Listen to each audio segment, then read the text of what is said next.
What's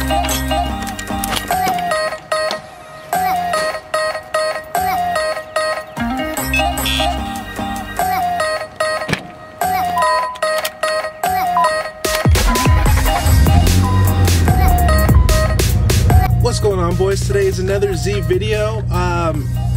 I have to make a quick run to the auto parts store, and then once I get the car in the garage, I will let you know what's going on, because it is a reoccurring problem that we tried to fix in a previous video but came back with a furious vengeance. So I have to go buy something to fix that, and then I'll explain what's going on. So let's go.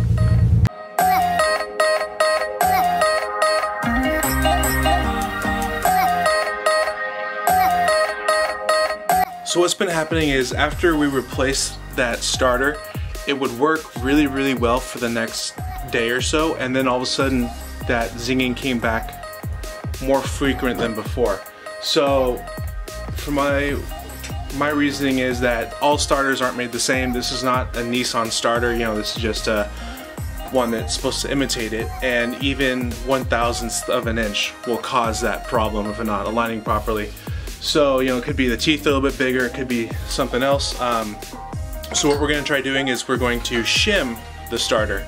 So what we're going to do is loosen up the starter real quick, then slip a shim in there and see if that makes any difference. So we got some shims right here. Universal kit from O'Reilly's. So let's get started on that right now.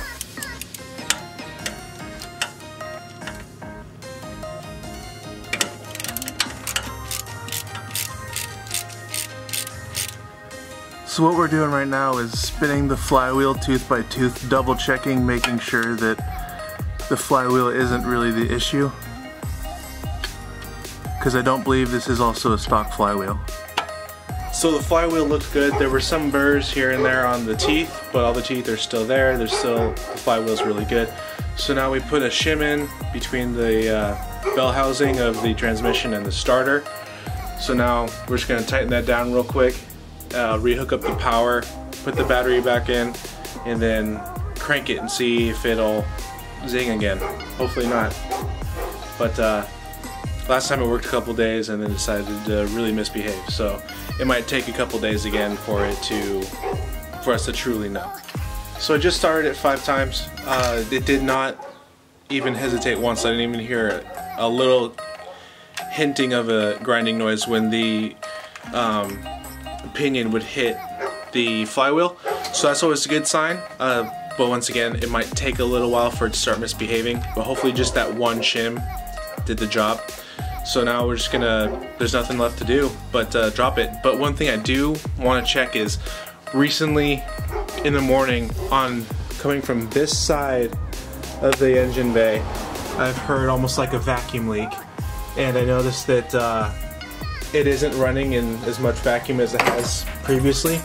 So I got some carb cleaner to start spraying a little bit down here, see if we can get the engine either to spike or to hesitate, to see if there is a vacuum leak, and then from there it's just trying to find it. So hopefully you guys can hear me over the sound of the car, but I think we might have found our leak. It seems to actually be the throttle body on the driver's side. When we spray it with carb cleaner, you can hear the RPMs go up a little bit. So take a listen.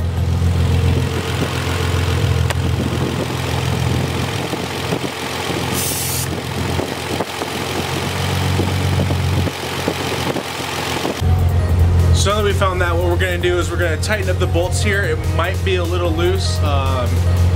If not, then it could be, if there's a gasket in there, the gasket could be failing. But for right now, we're just going to try tightening it up, see what happens then. So let's grab a tool to tighten it up with. So I think I found the problem. You see that right there without a vacuum line on it? It's a part of the throttle body on the driver's side. That probably could be it right there.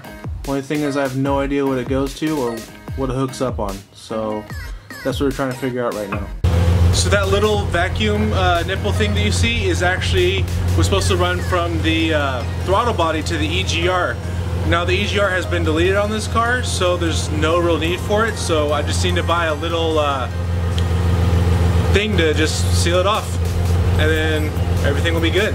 That was really simple. Just joking, as soon as I went to start the car, the starter went zing again. So now we're gonna jack it back up, and now, because it has that little window, we're gonna try starting again after it's jacked up, and to see if that little Bendex piece is actually coming up and how it's engaging the flywheel. So hopefully that'll help us out figure what's wrong with the car.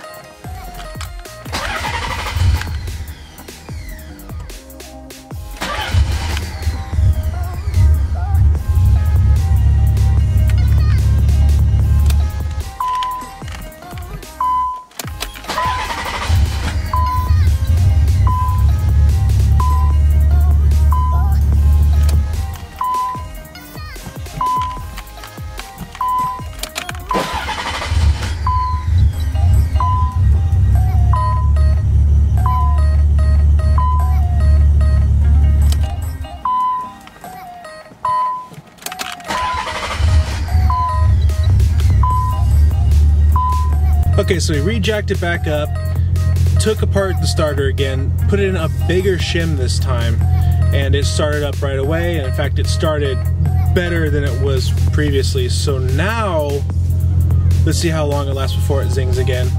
And we're still gonna go up to the auto parts store and get a vacuum line cap. So, yep, let's keep on keeping on. Okay, now that we're back at my house, what I'm gonna do is pull out a socket, because I need to take off that silicone piping to get to that vacuum little thingy, because it's in a very tight space. So let's go ahead and get that done real quick so I can slip this little vacuum cap on it. So with that pipe out of the way, now I can get down right there where I need to go. Alright, now that that cap is right there, we should be good.